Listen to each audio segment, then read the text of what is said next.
강항 관련 문화자원의 활용 방안 연구 중 선결 과제. 강항 관련 문화자원의 활용 방안 연구에서 가장 시급한 게 문화자원의 활용 방안 연구보다 더 앞선 사안이 있다.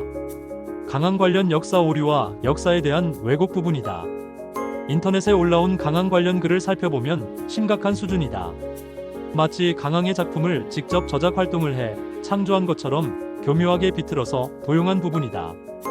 그 대표적인 경우가 광양 수월정의 수월정기이다. 성강정철의 후손에 의해 도용되었음을 2015년 광양 수월정 학술대회를 통해 발표하고 이 지역 유명 학회지에 게재해 밝히기도 했다.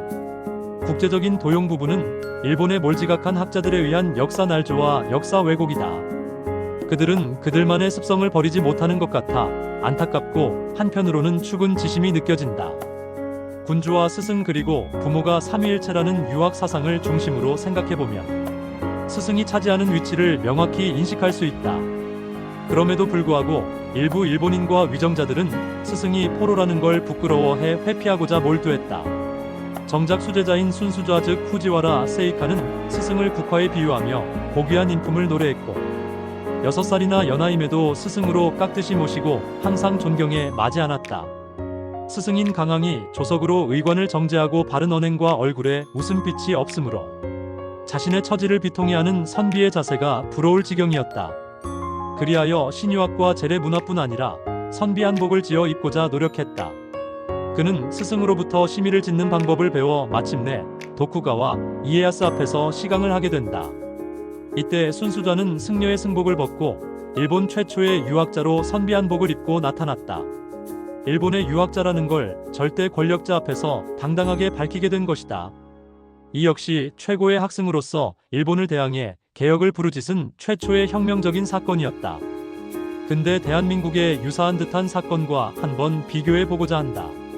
대한제국 휘하에서 최익현 우국지사가 단발령에 반대해 너희들이 내 목은 자를 순 있어도 내 머리는 부모가 준 것이라 털 하나 건드릴 수 없다라고 했다. 그런데 당시 일본의 승려 순수자는 최익현의 우국 충정보다 그네들이 추종하는 한 종교인 불교를 신유학으로 인해 던져버린 것이다.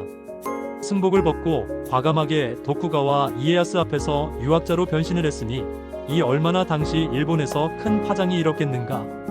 그것도 포로인 강항에게 학문을 연마해서 닦은 유학서를 근간으로 해서 말이다. 그들이 지금도 도쿄 국립공문서관 내각문고에 아주 소중한 보물로 보관 중인 텍스트북인 강항위초 16종 21책이 그 시발점이라는 엄혹한 사실이다. 당시 포로 신분인 강항은 가지고 간 서적이 한 권도 없었다. 이 말인즉 모든 유학서를 비롯한 강항위초 16종 21책 모두가 강항의 학문이 기피해서 글로 바꿔 전수되었다는 사실이다. 이뿐만이 아니다. 순수자는 어제까지는 승려 신분으로 불자였으나 오늘은 후지와라 세이카로 일본의 선비, 즉 일본의 유일한 유학자라는 선언을 일본 열도에서 당당하게 소리쳤던 것이다. 그러면서 도쿠가와에게 하파, 오늘은 선비로서 시강을 듣기에 허리에 착용하신 칼 등은 내려놓고 강연에 참석해야 합니다. 라고 말하였다. 이에 도쿠가와가 껄껄껄 웃으며 스스로 무장해제를 한 다음 시강에 참석했다는 놀라운 기록이 숨어있다. 아직도 스승에 대한 존경심에 부분적으로 이해가 부족하다면 현실적인 사례를 들어주면 더 쉽게 이해하리라고 생각된다. 인생에서 가장 중요한 게 지식이고 아는 게 힘이라는 철학이다.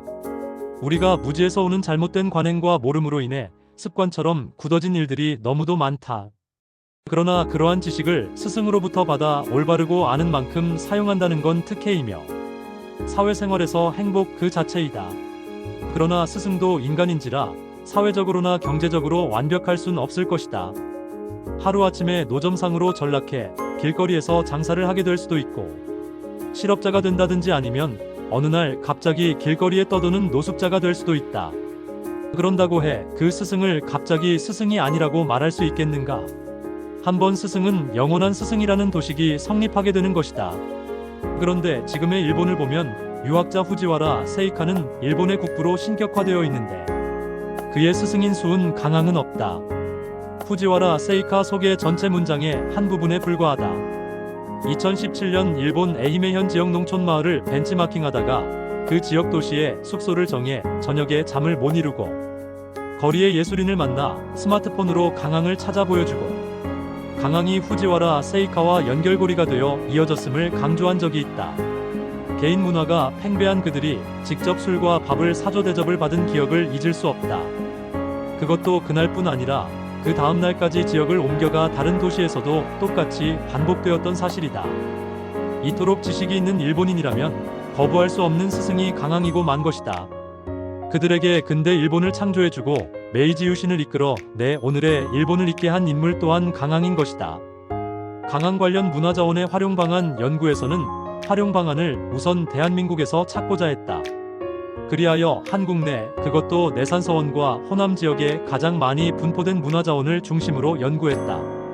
이 연구가 다 밝혀지면 일본 지역으로 옮겨가 일본의 강항 관련 문화자원을 연구하고자 한다.